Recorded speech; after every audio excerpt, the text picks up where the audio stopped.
Welcome to Malcolm Reed's How to Barbecue Right, a podcast where we talk about barbecue, share recipes, and discuss all things delicious. And now, here's your host, Malcolm and Rochelle Reed. Hey, welcome back to the How to Barbecue Right podcast. I'm your host, Malcolm Reed, and I'm joined by my lovely and talented wife, as always, Miss Southern Shell. How are you? I'm doing great. Good. We got Tyler over on the boards. I even got to do camera view for him this year. What's up, guys? How's it going? Y'all can see Tyler now.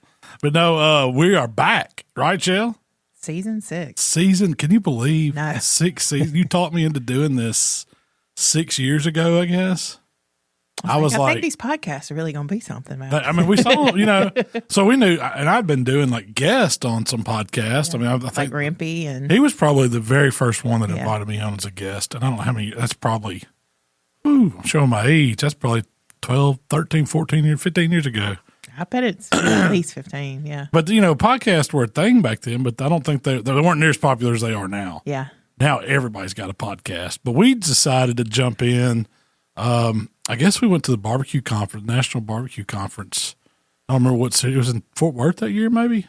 It was Texas, yeah. And Greg Rimpy was there, and some other guys were there that started up some barbecue podcasts, and they were talking about it. I'm not even sure if those guys still do it. I don't even know if they do. I don't remember. But you were like, we could do that. And I was like, well, I'll look and see what kind of equipment it takes. And I remember going on Amazon and finding some basic stuff, and we did it in a closet to start. Kicked all your sewing stuff out. Because you're such a seamstress. I know, I wasn't using it anyway. It was fine. But no, and the rest is history. We're 6 years in. We added Tyler, how many seasons have you been with us? I was on season 4. Okay. Created that little promo thing. It was kind of cool to take a look back at all y'all's different years and stuff, and like how the equipment upgraded everything. And I like that effect. You had it like it was an old TV screen and flipping through the podcast. It was really random, but I was trying to create a dramatic effect, and a lot of people in the comment section seemed to get it, and they were like, I got the chills. So. Well, it was great to have a break. It always is, and we do it so fast. Man, it seems like Thanksgiving was just yesterday. I know. And now, here I am, last weekend of hunting season. I know you're happy about that. Yeah. The championship weekend in pro football this weekend. I'm excited about that. My poor Vikings they did better than I expected at the beginning of the year. I'm not going to lie. It's a good year. I got to go to a game in Minnesota this year.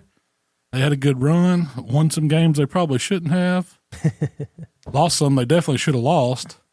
But all in all, as a Vikings fan, it's a pretty good year. I wish it'd have been nice to win a playoff game or two. Did I have hopes of them making it to the Super Bowl or winning the Super Bowl? I learned that lesson many years ago. Yeah.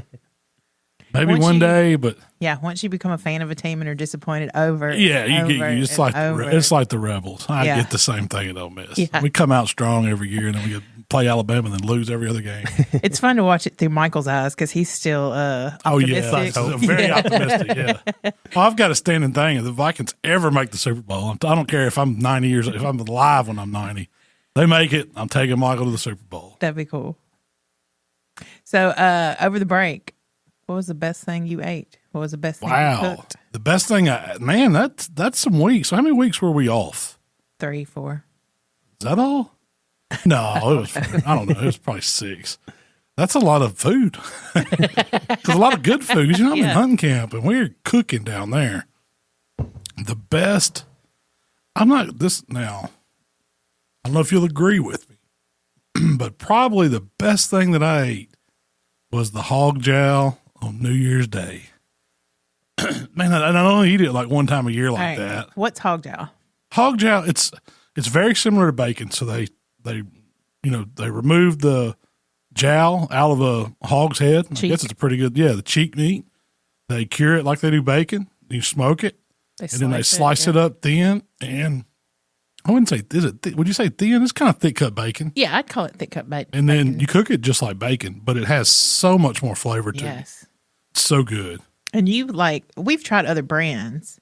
Oh yeah. No, I ordered this online to have for New Year's. Burgers. That's Burger Smokehouse. Is that what it's called? Mm-hmm. They send us the catalog now. Yeah, I get the catalog at home.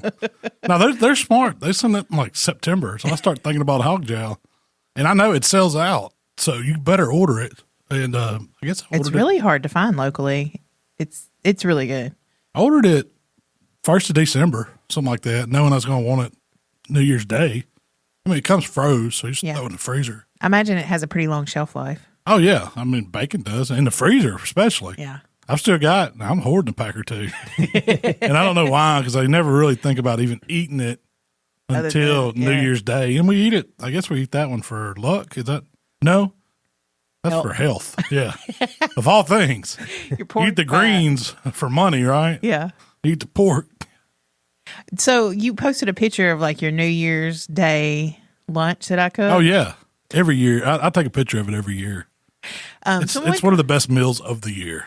Someone commented that the turnip greens looked like they were from a can. No, they were froze. Those were actually growed in the garden. I would never.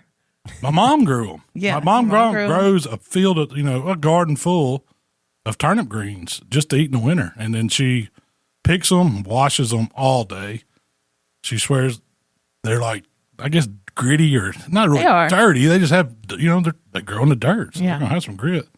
But she washes them, and then blanches them, puts them in freezer bags and freezes them. And then you go get turnip greens from Mama's. That was the first year we've gotten them from her like that. Yeah, I mean, most of the time you'll go to the grocery store and buy some. Like Super Low, you can buy, most of our grocery stores are going to have turnip greens. But I still wash them and stem them. Oh, yeah. And do that. Oh, yeah. They were good. Somebody did say it was deluxe macaroni and cheese. They were they were right about that. But you did that for me. Well, I did it for Michael and the people that don't eat turnip greens. That's right. I mean, because, I got to have my black-eyed peas, turnip greens, my hog gel, and my cornbread. That's all I want on New Year's Day. If you got something else, that's cool. So you had something else? You did butter beans. And au gratin potatoes, too, wasn't it? Yeah, and au gratin potatoes. And Kraft Deluxe mac and cheese. I mean, you could have made a pan of mac and cheese, but we didn't need all that to go. I'd made one for Christmas. It was good. Man, but here's something. Okay. The people probably didn't notice that cornbread sliced, and then it might have looked like some butter in it. Y'all have turned me on to putting mayonnaise on my cornbread. I don't like it as much as butter. Oh, I do. It is for eating with vegetables. I know. Have you ever done it? Have you ever done mayonnaise on cornbread, Tyler? No, I'm just shocked to hear her say. Oh, we had the you know it was the blue plate. Yeah, but it was on. You slice that cornbread and hit it with the mayo. Oh, it's so good with black-eyed peas. I don't think it's. I'm working on getting my mayo card. I got my mayo card. Yeah, your card carrying member. They should send you some kind of plaque or something, sticker to put on your car. Hey, I didn't want to be the mayonnaise lady, but sometimes when life throws a wave your way, you just ride it. Just ride it. That's right. Until you start liking mustard, and then you can switch. Then you can switch. Yeah, I still like butter on my cornbread. I tried it. Yeah. So you're telling me you're a Sonic #1 person? Yeah. I like the #2. They don't even do that at Sonic no more. When I worked there, it was the 1 or 2, mayo or mustard. I will say, y'all started cooking duck breasts. Like y'all killed duck, harvested the meat, and started cooking that duck meat. That was one of the best things I ate over the holidays. I don't know. We had it so many different ways, but they were all good. Yeah. We did one in a pepper. You did one for tacos, and you did one for just the fillets. Yeah. Well, yeah, I don't know how many different. What kind of duck is it? Well, we don't discriminate when it comes to shooting ducks. If they fly by, we're going to shoot them. So we fed you all different kinds. Oh, okay. But the best one is the teal. Okay. And that was the one that it just, some people say like specks or crane. What kind of crane is it? Sandhill cranes are the ribeyes of the sky. Yeah. Well, teal is the filet mignon of the sky because it'll melt in your mouth. And we do ducks a bunch of different ways, but I'm going to tell you the way I like them the best is seasoned like a steak. And you're talking keeping the breast whole. Yeah, debone. We breast them out, clean them up. We don't marinate them. I season them I like to hit them with a little bit of AP, a little Swine Life prime beef. It goes great on that red meat. And then usually I'll hit them with some extra black pepper or just something to give them a little crust on top, maybe some TX just lightly, just like I would cook a steak for a steak contest. Mm-hmm. And then on a hot grill. We get our PKs going with grill grates on them. You know, they're running 550, 600 degrees. Just like I just kiss that. I mean, it may be not even a minute each side, probably, if the grill's good and hot, you know. And when you say each side, is that including your turn? Yeah, I don't do that. We don't cross-hatch them. We don't have time for that. So it's just usually down a minute, flip a minute. That duck breast is about 120 and get it off. It's going to carry over, and you can slice it thin. You can, however you want to serve it. It is melt in your mouth. And we even cooked some mergansers. And people throw them away and say they're crap. Well, hey, man, they are delicious if you cook them right. They were really good. Yeah. I was trying to see if you could tell the difference on those. Because, I mean, we hunt with some folks, and guys will tell us, man, y'all throw them in a dish. They ain't worth eating. I mean, they're supposed to be fishy, and maybe they are if you cook them wrong. But if you breast them out, season them, and then cook them hot and fast, they're really good. Keep them rare on the rare, medium rare side. It's you got to. So are they red meat? Yeah, it's red meat. All right. It's definitely red meat. Now, I mean, the only other way, it's like duck's got two ways. You either got to eat it more on the rare side, or you got to cook it in a stew or something where it's going to get back tender. Yeah. Because there's no in between on duck. Like you eat a medium well duck, that's where people say, oh, it's got that wild taste or livery taste, or you can take, because you've ruined it. You cooked out all the moisture out of it and dried it out. Now you didn't take it long enough to where it breaks down. So it's just, I wouldn't even fool with them. I was going to eat them like that. But that's up there with one of the best bites I had too, was that teal. It's like a steak. It has steak flavors, but more tender. Yeah. Oh, it's good. Like now, that's a big thing for these people that got tick disease. You can't eat steak, or you can't eat mammalian meat. Or, anything that's milk that drinking, has I guess. Or something. Yeah. Or has a duck. Wild duck is a great substitute for for steak. That's a good little tip right there. Eat more ducks. That's what the takeaway on that is. You also cooked a prime rib for our Christmas dinner. I did the Walmart prime rib. I mean, it was so good back when I did the video on it. That was what I served for, our Christmas. I did, Where'd you find it? You found it at just Walmart? Walmart. Saw it, picked it up? I want to say it's Swift. It wasn't nothing special. I didn't spend, now they ain't cheap. For 3 or 4 pound prime rib from Walmart, it's still, $50, $60. Yeah. It ain't like it's, $20 or something. But what we had 2, 4, 6, 7 8 adults, 8 adults. And Michael, but he eats as much as an adult. And it was there's more. Yeah, there's half of it. Now I did do some pork to go with it. I did. My mom wanted me to bring.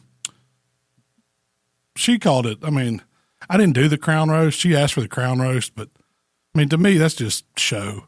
Yeah, I think they're better when you cook them just French rack, bone-in pork loin, seasoned up really good, and just kind of lay it on the grill. Or you get some really good crust all the way around, and that it doesn't really crust up really good on the crown when you cut it to the crown roast and tie it. It looks cool, but for eating, I'd rather have it laid out to where I can slice it, and I got good bark or crust all the way around the edges. You also said that you think it gets drier cooking it that way? I do think it gets drier cooking it that way because you have to split those bones a little bit. Yeah. So to get it to curve and to tie it up right, most of the time you can't do it with just one. You need 2 of them to make a good size crown. Make a whole circle. Yeah. And you still have to kind of split it some. So anytime you cut it along that bone, it's going to let moisture out. So leaving it whole bone. Now pull the membrane off the back. Make sure the bones are skint back to where they look cool, and then crust it up real good. I try to leave some of that fat on the outside of that loin. That's score the best part of it. It gets a little crispy. Compared to the prime rib, that pork bone. Oh, it ain't even close. It ain't even close. To me. Now some people, your mom will tell me that she likes the pork. She's told me that several times. She likes the pork better than she does the beef, but she's not a red meat eater. Yeah. And so some people are like that. They just, but that's not even, like if I see a pork chop on a menu or I see a steak, there's no way I'm saying, give me the pork chop. Yeah, I know. Heck no. I'll take Same goes for the pork loin. It's great. It's really good, but it's not comparison to ribeye. Someone says we got an average, medium, run-of-the-mill ribeye. Yeah. But we got an excellent pork chop. Which one are you going with? I'm taking that over average. I'm taking that over average ribeye, I bet. Me too. Yeah. It's going to be a killer pork chop. I'm talking about chefed up or something for me to say that's better than a prime rib. Or come with some lobster and shrimp or something. Yeah. What would that be? Surf and turf if you were serving pork? Be like hoof and catfish and hoof and sea. Hoof and sea. Hoof and pond. More like pond. Y'all also were working on some summer sausage, and it turned out I've got really my good. summer sausage recipe down. Now, I watched a lot of videos. I'll tell you the best video I probably watched on YouTube of how to make it. And these guys are really good. So it's Bearded Butcher guys. Mm-hmm. That's what they do for a living. But they did some, it was a venison or deer meat summer sausage. And so I used a different seasoning and stuff. I don't know what kind of seasonings they were using, probably their own. But I bought one of these kits. We started doing it, and I play with a couple different ones. I mean, we got regular jalapeno and cheese. I'm going to make some tomorrow. Tomorrow, yeah. Y'all are going to film a video, huh? Yeah, we're going to film a video to it. I hope it turns out. I have to say, it was pretty impressive. It looked like something you would buy. Oh yeah, it was as good as processor. Oh yeah, I spent a lot of good money on bad summer sausage from processors, and so I just said I'm not doing that. We're going to learn how to do it. So it's not hard. It's just a technique. Yeah, and equipment. It's like anything. You got to have good equipment. A good technique. That's how anything is, yeah. cooking. You also did, speaking of ribeyes, I had a ribeye last weekend from the steakhouse in Senatobia. Oh, the Delta Steakhouse? I told you, that place has done stepped their game up. It was good. Don't tell everybody that. I'm sorry, but Because there ain't no wait there. I know. It's like you go down to Como and you got to wait 2 hours, stand in line, be outside in the cold. And it ain't Delta good. Steakhouse? I go right in. And they were busy Saturday night. yeah. Saturday night, 7 o'clock. They were busy. But they said, it's going to be about a 15-minute wait. It wasn't that long. It wasn't Time that I went long. to the bar and grabbed a beer, it was ready for your table. Do y'all get the crawfish sauce on top? That they Ooh. do? I haven't. It came with a butter sauce. That's really, really good. It's Have you been there? Yeah, I have. I went kind of early, so I'm not 100% certain that it's like y'all are saying it's better than it was. Yeah. But they serve like a crawfish sauce on top that's kind of in the same vein as like a etouffee or something like that, but it's really, really good smothered. I can't imagine needing a sauce because their steaks come out with a steak butter on them. And it was fully seasoned. And they're seasoned and it's good steak. That's my problem, like getting a steak at a restaurant a lot of times. They're just under seasoned. Yeah. I don't know what they're using. Well, I know it's like a Delta marinade sauce. I talked to the owner. Like he was at the bar and I was just, striking up conversation when I was waiting on a beer. It was good. It's good stuff. You also did some Birria Tacos. Hey, you got that down. I call them Bria. Bria. Bria. Mississippi Birria Taco. Birria. I don't know how to say it. Hey. Bria. I did it with deer meat though. Do you mean tell you I looked at what Birria Tacos are? What are they? They are a specific type of taco that originates from the state of Birria? It's someplace in Mexico. They're typically made with stewed goat or lamb, but they can also be made with beef or pork. The meat is cooked in a special sauce made with chili peppers, and it's often served with cheese and onions. That's what I did. That's exactly what I did. I took deer meat, seasoned it up, browned it, pulled it to the side, boiled me another pot of water, put my Guajillo peppers in there, my dried ancho peppers in there, rehydrated them through some whole tomatoes and some onions, and it wasn't in there long, just long enough to bring it to a boil, turn it off, strain it, put it in the blender, blend it all up, some cilantro, made this like red chili sauce kind of. Real thick. Yeah, and then poured that over my brown deer meat, threw it out on a smoker for... Wait, so when you say you took like a roast deer roast? Yeah, hindquarter. I just cut it up into chunks. Pretty good sized chunks. Browned it. What are we talking, cubes or bigger than cubes? Bigger than cubes. So I would say chunks. Yeah, probably baseball size, or along that fist size. And then kind of browned it on all edges, mixed it with that sauce, put it on the smoker, uncovered for about 2 hours, covered it up, and let it really braise in there.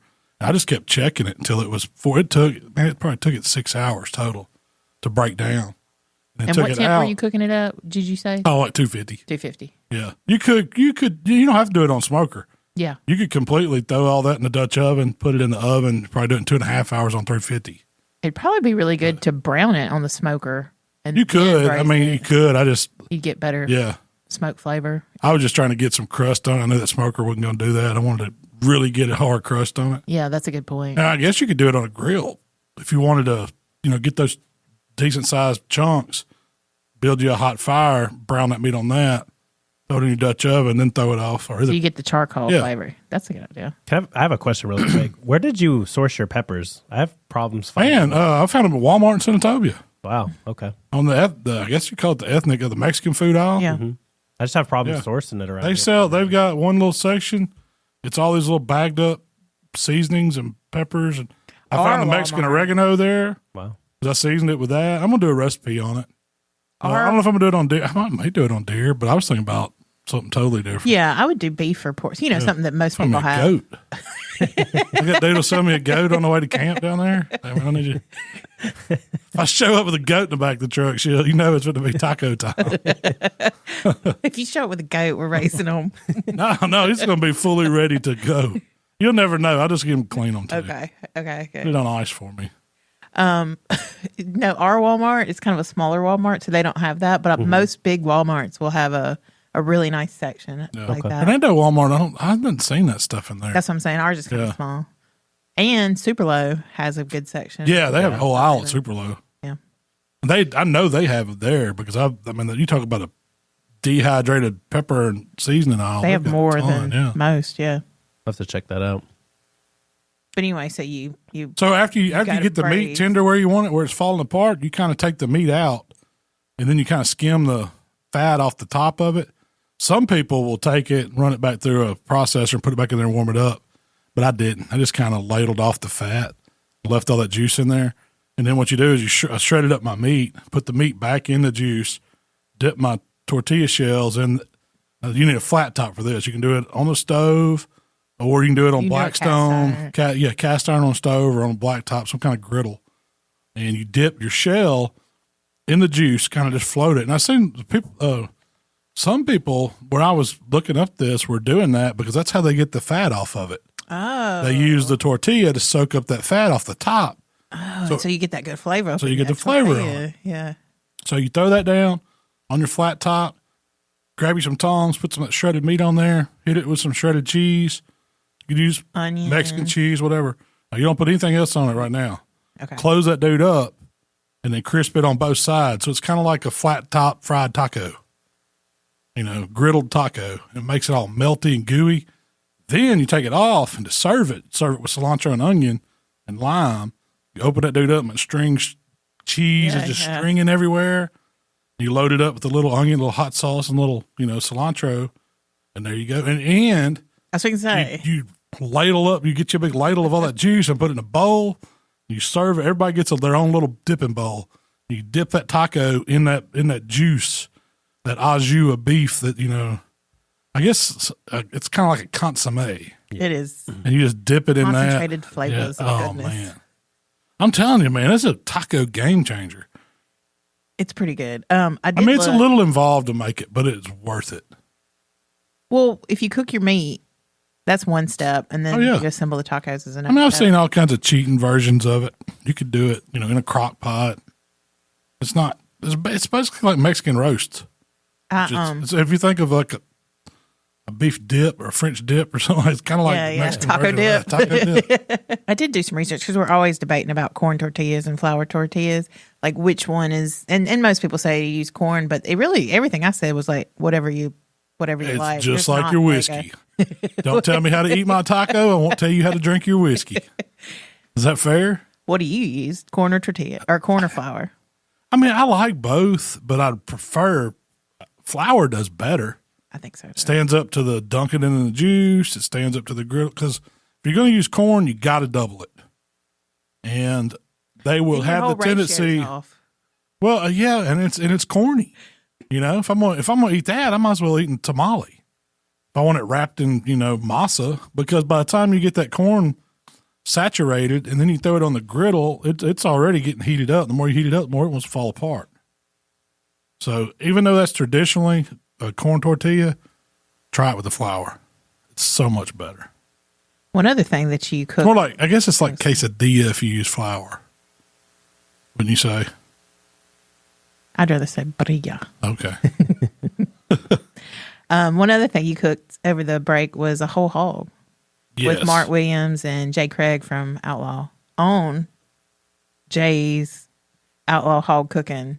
He has come up with the hog, and what it is, it's that's what they call it. Yeah, I guess I think that's what he started calling it because they didn't have a better name. The Hoss. Yeah, because the Hoss was the other one. This one's the hog.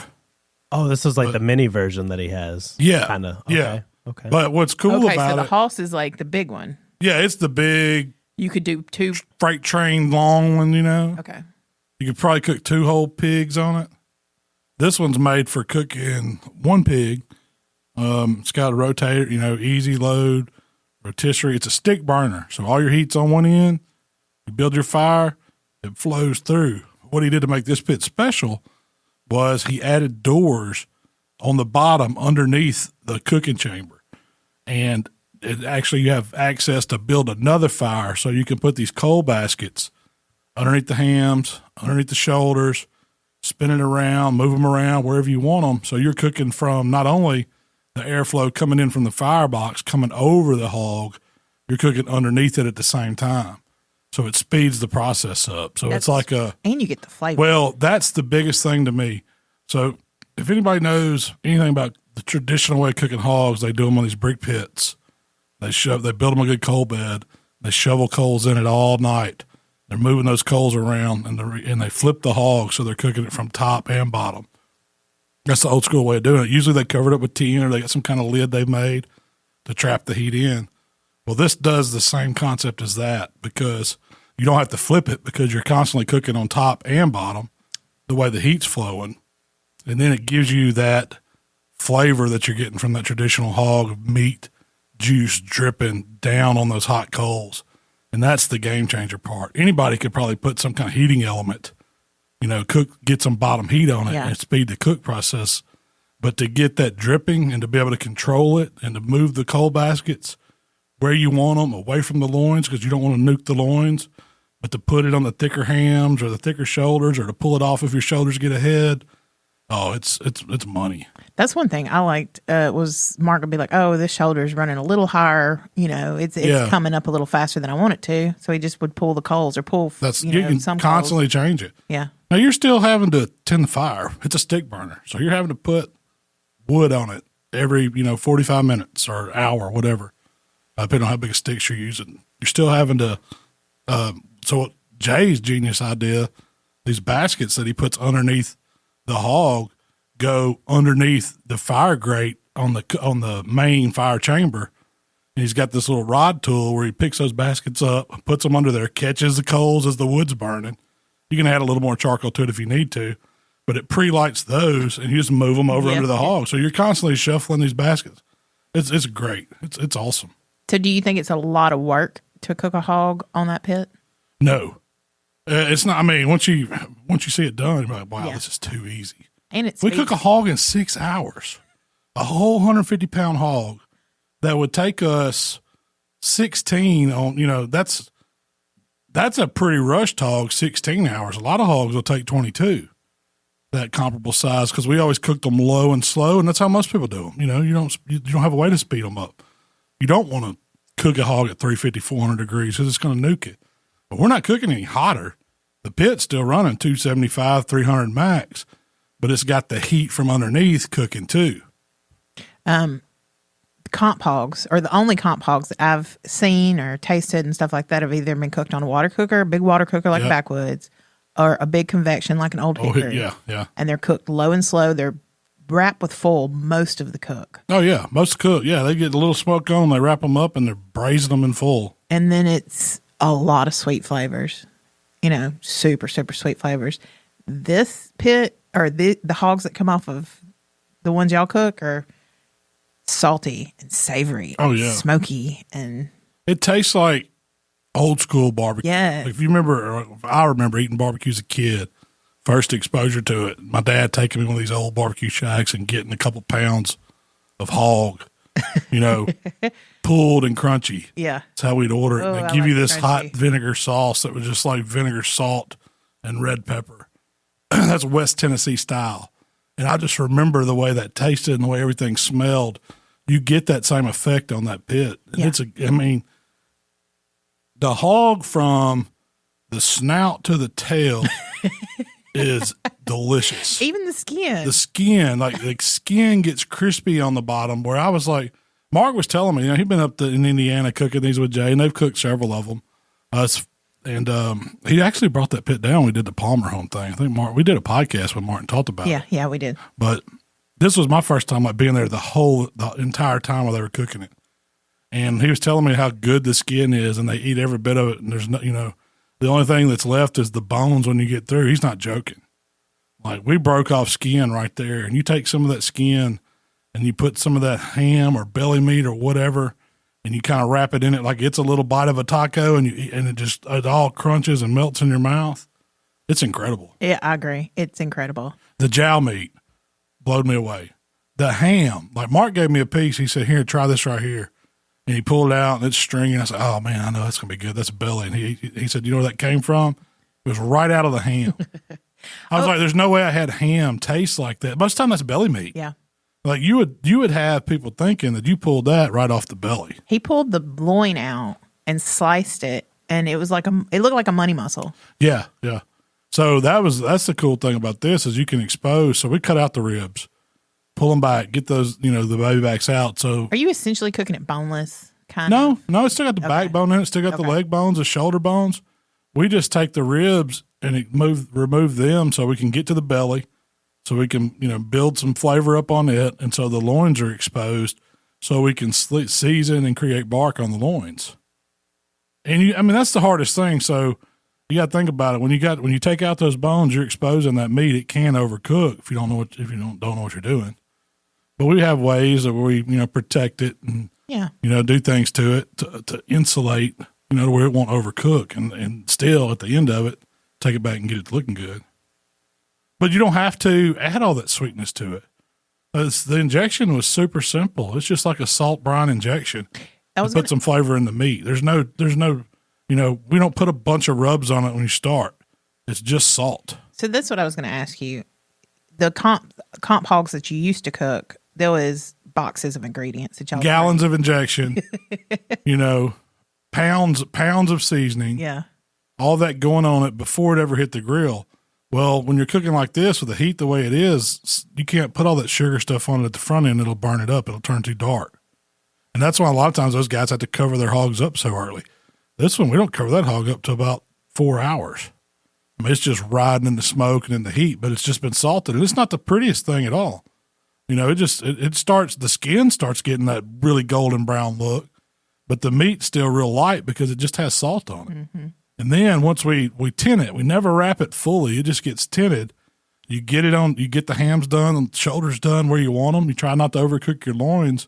And then at the end, we get ready to glaze it. We dip all the juice that's collected in the cavity out, apply our barbecue rub then, let that sit for about 30 minutes. It makes a bark on it perfectly because the meat's fully cooked and it just wants to tighten up, gets its pretty color. And then you can come back with a light vinegar glaze over that. That's all you need. It's a thing of beauty. And it's a sweet vinegar glaze. Oh, yeah. But it's not over the top. Yeah. Like the first thing you taste in it is smoked I agree. pork. It tastes like you've been roasting it over hot coals for 2 days, or you know what I mean. The long cook. The way I would describe the taste, like how when you walk into a really good old school barbecue joint, you get that smell that's just awesome. To me, that's how it tastes. Oh, if I don't smell that when I go into one, I turn around. That's the way they're supposed to smell. Yeah. At least fool me. Yeah. Get burned. That's what I don't understand. If you got a barbecue restaurant, I'm gonna have smoke rolling around the clock. I want people, or at least a sign on. When the sign's lit, the smoke's rolling. Because people, that's the first thing people are going to notice. They get out of the car, they ain't tasted, seen any food. But if they can smell that mouth starts, what's that? Let me tell you, my mouth's watering right now. Mine is too, just talking about it. I'm about to go somewhere for lunch today. Oh, no, we're cooking chickens in the back. Is that why my mouth's watering? Ironically, I could smell smoke as soon as I got out of my car this morning. So. It's a thing. I'm telling you, people think with their smell. You don't realize that, but you taste with your smell. Yeah, I agree. Closely connected. Very. That's why the Subway smells so good when you go into Walmart. Yeah, you're right. You smell that bread. That bacon bread, yeah. So you got a new pellet grill. I did. I got a Grilla Grill because we were doing some stuff at camp and I needed another grill down there. And then they said, you want another one to cook with at home? And I said, I ain't had a new grill in a long time. Yeah, I'll take one. So I'm cooking on it too. That's what I cooked that Walmart prime rib on it. I've got a recipe. What, at Christmas? I'm pretty sure that's what I cooked it on. Mm-hmm. No, but the one we cooked for our. Oh, yeah. Yeah, you rolled that Traeger right out of the way. Well, I had to move it somewhere. Park the grill in its spot. Nothing wrong with the Traeger. It's a great grill. I just, want something new.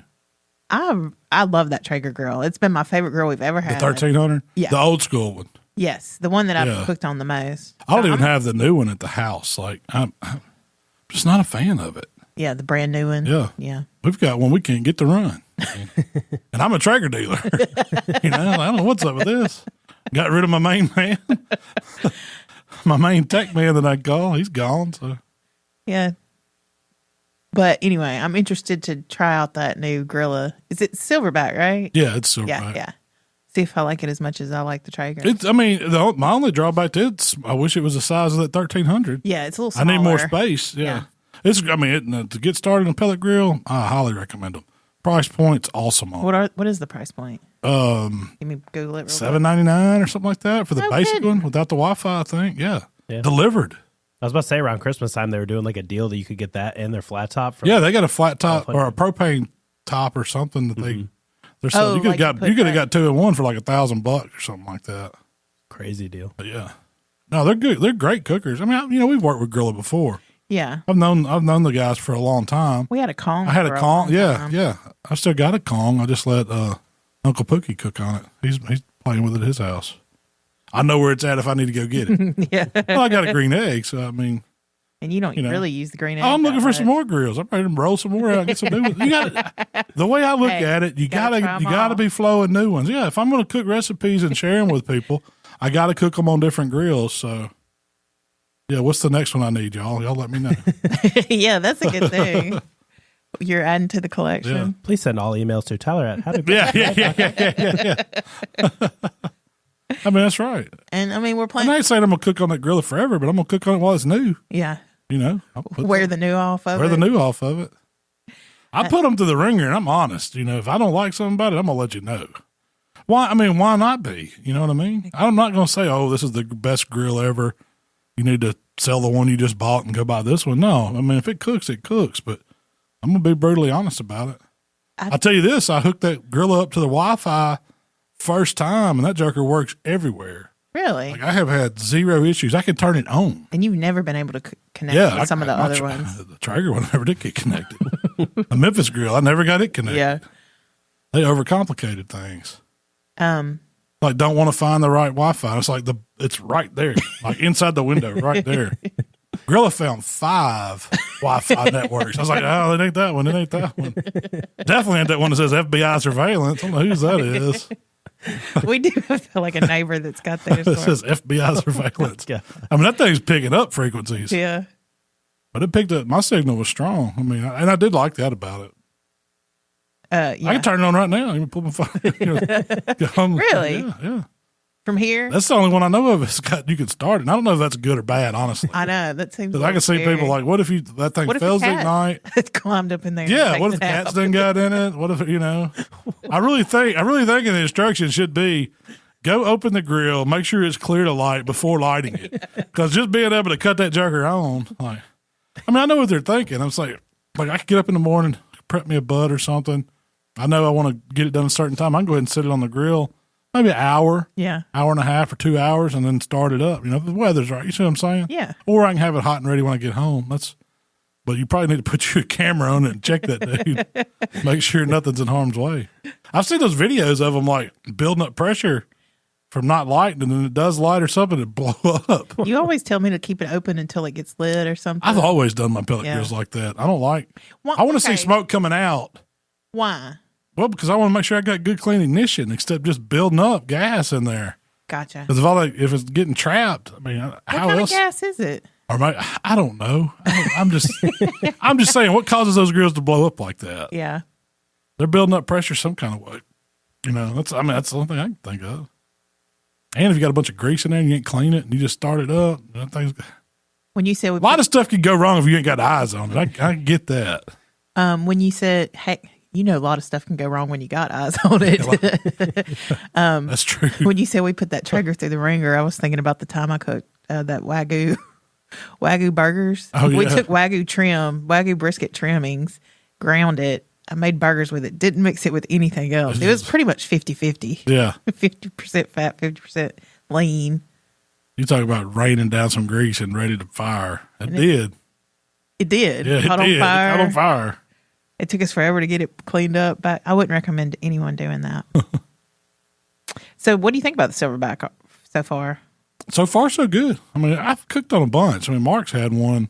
He's had several of them. Yeah. I mean, I know, I've cooked on them and around them. I just never owned one. Well, we got wings on the menu for Sunday. Yeah, football's championship Sunday. The best test. I got the wing rack where I can load it up, so I'm going to put some wings on it. And got some new seasonings I'm working on. Pretty good. So have you heard about the controversy with Fireball? I have. I've heard this a long time ago. Like, so they have, y'all know how everybody's got into the seltzer game or whatever. Mm-hmm. Well, I guess you're getting these liquor companies that are doing it because all of them started coming out with drinks that they can sell at stores. Have you seen like the Crown Royal? The Jack Daniels drinks. It's a lowered alcohol content. Yeah, and they sell them at convenience stores and stuff like that. They don't have liquor in it. Yeah. It's all a malt beverage. So it's all labeling and marketing. Well, they started selling Fireball. I knew when I started seeing them like at Walmart. Like, this Walmart don't sell liquor. How's it got a bucket of Fireball? Well, if you look close on it, it does say a malt beverage, but a real Fireball bottle will say cinnamon whiskey. Now, that does have it, but you can only buy those at state licensed places that sell that liquor. So basically your package stores. Well, that's Mississippi. There's some states where you can sell, grocery stores can sell it. That's the ones you got to watch. That's where people are getting tricked. Because there'll be probably a bottle of Fireball or another, for $20, and then they'll have all these other stuff over here. Well, these are only, $10. I'm going to get the cheap one. Well, you just bought the malt. You didn't buy the real deal stuff. So, and there's a law, they got a lawsuit on them over it. Because the labeling does look the same, Oh, yeah. It seems like a trick. But so if you went into the gas station and bought one of those Crown drinks or something, could you say, oh, I'm suing Crown? That don't really have Crown in it? Maybe it's just more obvious. Just because it's in a can versus. Yeah. I don't know. Yeah.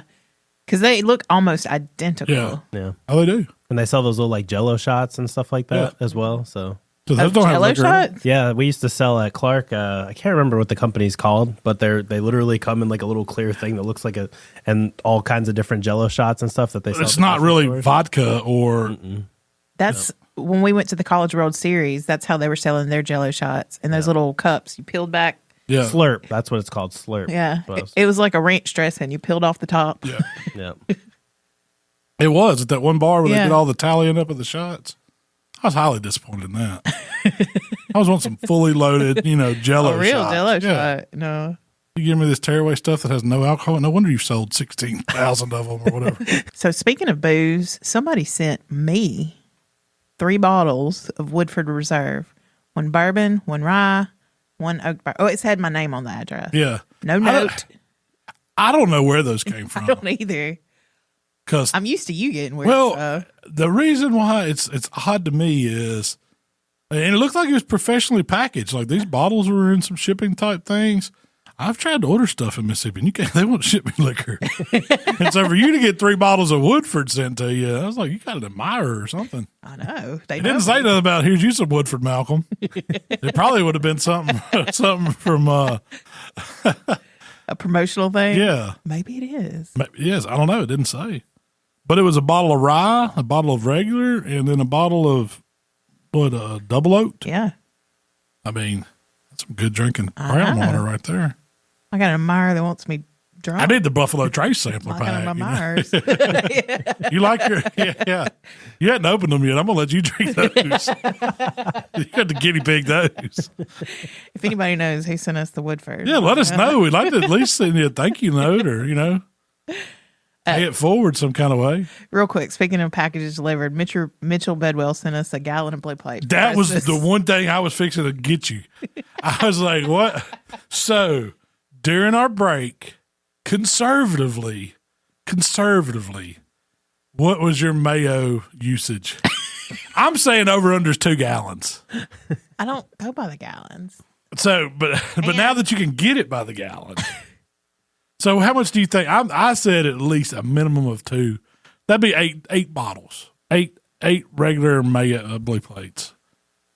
I think that's easy. I think that's easy. Didn't do that much cooking this year. It goes inside every side dish you make has mayo in it. Every salad, chicken salad, pimento cheese, all of it. Macaroni cheese. You're probably on eight bottles. I think 8. That doesn't even include the dips. That does include the dip. Yeah. That would have to include everything. That includes the dip. Does that include? I'm more like who does this? 5 or 6. Let me ask you. This is when you get your mayo card again. I know that we'd already talked about it on the cornbread, but on a cracker when you're eating chili. Saltine cracker. Raise your hand if you make that on a saltine cracker.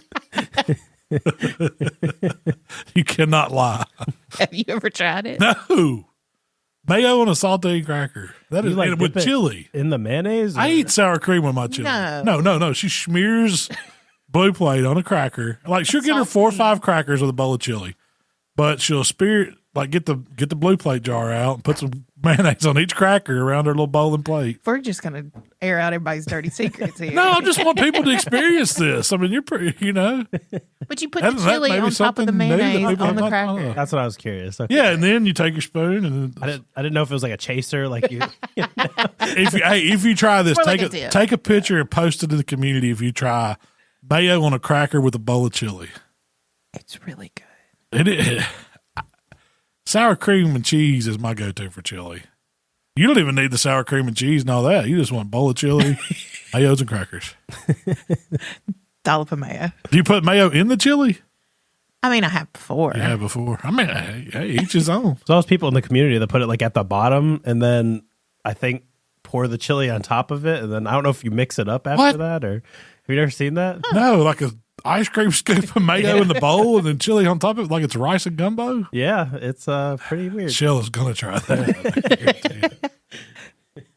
I usually do chili, and we've been making some really good chili this winter. Yeah, we made some Sunday. Yeah, we had it Sunday for dinner. I used to think chili was this big, complicated dish, like it took all day. If you know what you're doing, it's super easy. Yeah, it takes the time is for the flavors to come together. Yeah.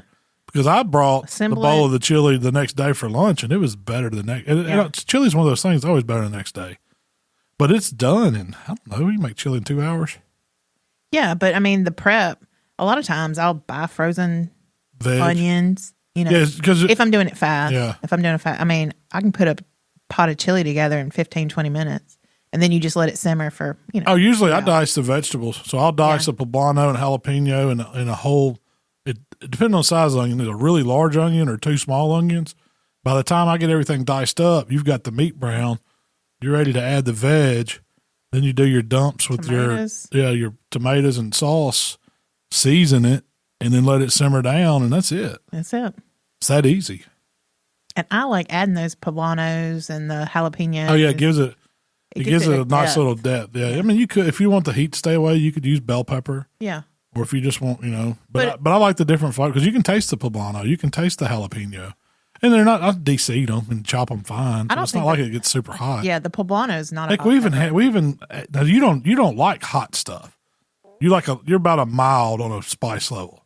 Yeah. Yeah, a little spice. Yeah. We add a can of Rotel to it, the 2 peppers, so and the bona fide chili season has some heat to it. Mm-hmm. And do you even put a little hot sauce in it? I always add hot sauce to my bowl. I usually don't. No. Yeah, I like the Mexican hot sauce in chili. Yeah, I could see it being good. Give you that vinegar element. Yeah. Yeah, it goes with it. But by the time you do, after I get my chili done, in the bowl, dollop of sour cream, cheese, squeeze a lime, hot sauce, cilantro. That's how I like to eat it. To me, if you've got cilantro, you're going to kick that bowl up a whole nother level. Oh, yeah. Mm-hmm. Now, I don't always put mayonnaise on my chili. I do like Fritos, chili little pie. Cheese, little cilantro. Yeah. Fresh. I like fresh jalapeno on it too. I'll do thin slices of fresh jalapeno. Mm-hmm. They're good on it. So before we wrap up, I'm going to start the end of every podcast, we're going to do a segment about community questions. Oh, great. Yeah. And sharing interesting recipes. We kind of did it last year, but. Yeah. This is going to be a weekly thing. Yeah. Time in the community during the end of the podcast.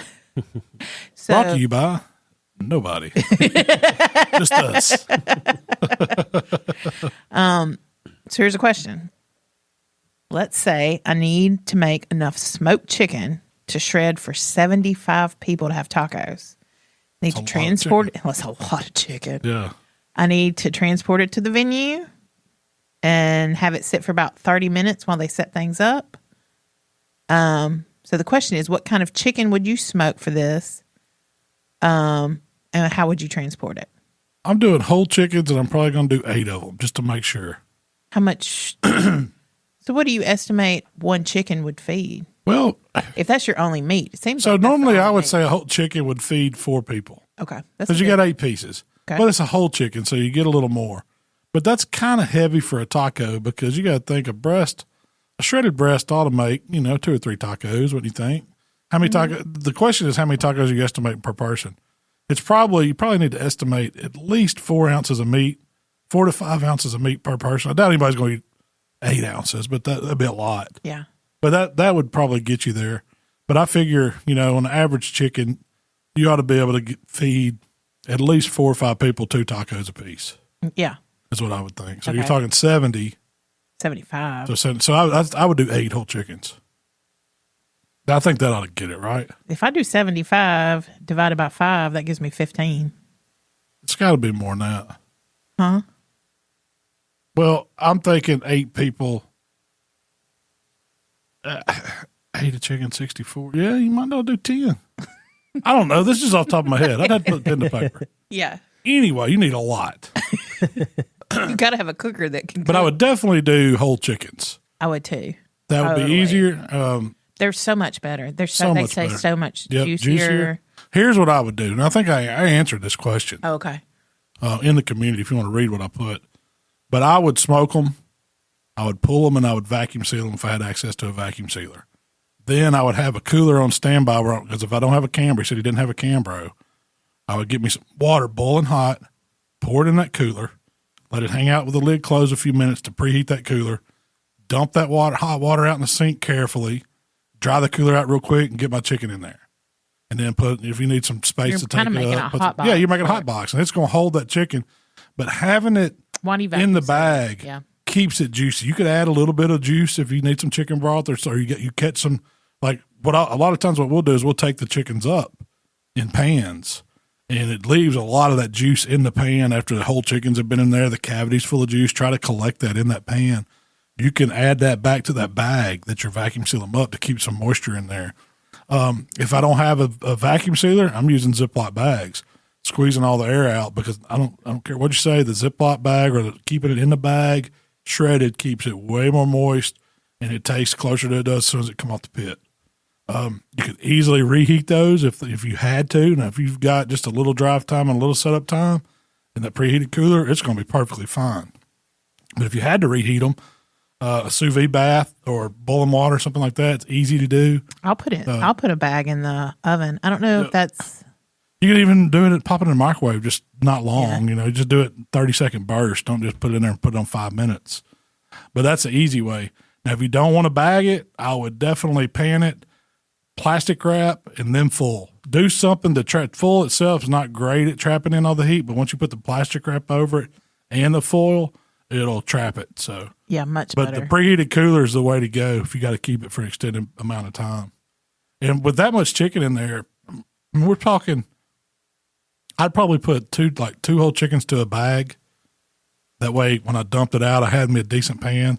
And I would only dump it as needed too. Yeah, so you can keep it as warm as possible. And see, you got to figure a little more meat when you're letting people serve themselves. If it's like buffet style tacos, it's hard to control how much meat goes in. But if you're assembling the tacos and measuring it out, you can get your cost down a little bit that way.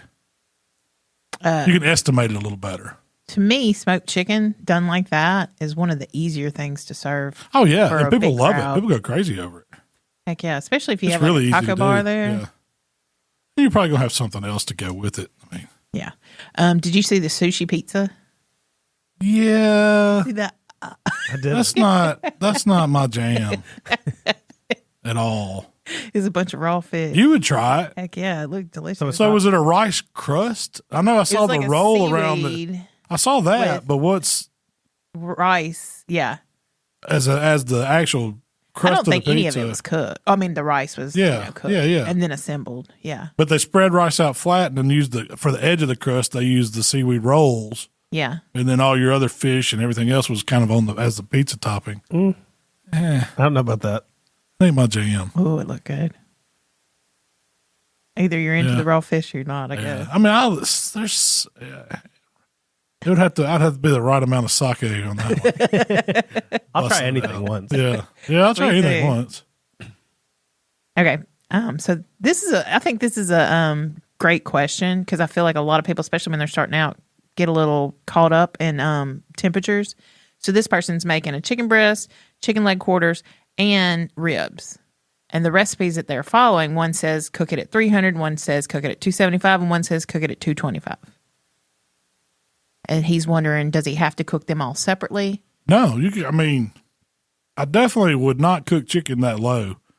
So I would probably, chicken's not going to take as long.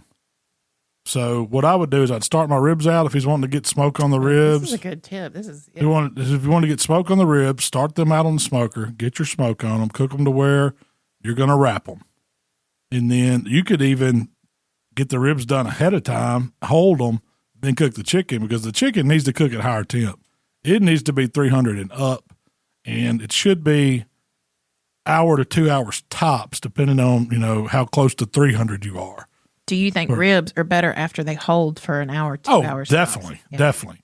The ribs going to be better after the hold anyway. You're gaining something with the hold. You're gaining something from the hold. And you're giving yourself time to that's right. cook your chicken. But if you had to, you could ramp that rib temp, once it's wrapped, you could start bumping your temperature up. Get those. Now you need to be watching those ribs because there's a big difference in a rib wrapped at 225 versus 300. If it's 300, it's only going to be in that wrap 45 minutes to an hour probably. But at 225, you're looking at 2.5 hours a wrap, maybe even a little longer. So you got to think about that. But I would start the ribs out low, let them get smoke, color, build up bark, wrap them to get them tender. Go ahead and completely cook them. Start ramping your temp up, get them done and get it off, and then get that grill up to 300, 350 for your chicken. That's a good tip. I said cook it all. Chicken's going to be better. 275. You could. Technically, could you cook it all at 275? Yeah. Your ribs are going to be okay, and your chicken's going to be okay. But if you want it the best, I would separate it a little bit. That's a good little tip. Yep. I'm glad I asked you that. So Todd came up with, he found some tandoori seasoning, and he did this whole tandoori chicken recipe. Mm-hmm. This is something you've never done. No, I don't even think I've had it. I've not had a lot of Indian food. So that's where they have the tandoori oven where it's like you cook the meat. Yeah, you cook the meat kind of on the sides of it or something down in it. It looks good. I just never. He cooked his on a Yeah. I think it's all about the marinade. Isn't it right? Real bright red, and it's got yogurt. Bunch of different. Yeah, yogurt's kind of the base on it, and you mix all this stuff up. So it's probably really good. I'd be willing to try it. Yeah, I've just never done it. I want you to try it. Tandoori chicken? Yeah. Okay. So tandoori, I looked it up. It's a South Asian dish of chicken marinated in yogurt and spices and roasted in a tandoor, which is a clay oven. A clay oven, yeah. And it's typically a whole or half bird. Yeah. That they do. I'd definitely try it. This guy, he spatchcocked the chicken, he removed the skin, marinated it, and then cooked it at 300 until it hit the yogurt would really, really tenderizes. Why? I guess it's got something to do with the acids in it, Or maybe the live and active cultures or something. Yeah, something's breaking stuff down. You put buttermilk or something or yogurt on something, it changes the texture of it. So. That's why people use buttermilk on chicken. Yeah, a lot of fried times. chicken. Yeah. Makes it tender. Huh. It does. So even on game, a lot of people they'll marinate like deer meat in buttermilk before they fry it. I always thought it was a flavor thing. I mean, it tenderizes too. So somebody has an elk roast in their freezer, an elk rump roast. They've never cooked one before. We're looking for some suggestions. Tacos. That's what I would. Birria. Yeah, I would cook it down like a roast. I mean, like, sear it on the outside, get some color on it, season it up, get some color on the outside, braise it down where it's kind of pull apart. You do have the option. Some of them are pretty good, cooked rare to medium rare, but it's better. Those larger mussels are better when you cook them and break them all the way down. They're not going to be as good if you cook them. I mean, I made like French dip sandwiches with it where I cooked it rare and sliced it thin, and you can do that. It's good like that, but I think it's better. I like it, braised down too. Yeah. Just like you would chuck roast. Think of how you would cook a chuck roast in the oven with vegetables and stuff, or in a crock pot, but do it on the smoker. Get some color on it, wrap that dude up with beef broth, throw some onions, celery, root vegetables, carrots, little garlic, mushrooms, all that good stuff, a little red wine, cook all that down until it's kind of fork tender. That's the thing. And then serve it over some mashed potatoes or rice or something like that. It's getting close to lunch. Elk's delicious though. Now I thought it was the best venison that I've ever ate until I had Axis deer. And Axis is better than deer. It's even better than elk, yeah. Really, really good stuff. I didn't try the Axis. No, I was in Texas trying it. Well, Malk, that's all I have for you. That's today. It. Well, hey, that was a fast first episode of 23. We had a great to be back. We filmed a video this week, a YouTube video. It'll be out next week, so we'll be back talking about that. I didn't give my picks on the games. Who you got, Shell? I'm going Burrow all the way. Joe Shiesty. So yeah, did I write the thing? I thought I wrote it down. I don't see where I wrote it. Oh yeah, it's Bengals -1. You're all over the Bengals. Eagles -2.5. Is that the spread? Yeah. Like the official spread? That's it. I just looked it up. On -1.5? -1. 1. That's pretty much a pick 'em. Yeah. Kansas City or Joe Burrow. No, you got Pat Mahomes or Joe Burrow. Are you going because Mahomes got his ankle hurt and he's playing gimped up? No, I just think Joe Burrow's got over under 47.5. High scoring game or low scoring game? What do you think? 47.5? Yeah. Total points combined. I think it's going to be lower than that. Lower than that. So you're not thinking it's going to be very high scoring? No, I just pick. I'm like, just pick. Yep. Well, I think. And you know what? 50% of the time I'll win. That's why I'm asking you. I'm a perpetual loser when it comes to bet. Don't listen to me. Like right now, I would say, oh yeah, I'd probably take the Eagles at 2.5, and I'll probably take the Bengals. So all you got to do is parlay the opposite of that. You probably win this week. Speaking of if you bet Kansas City and 49ers, let me know.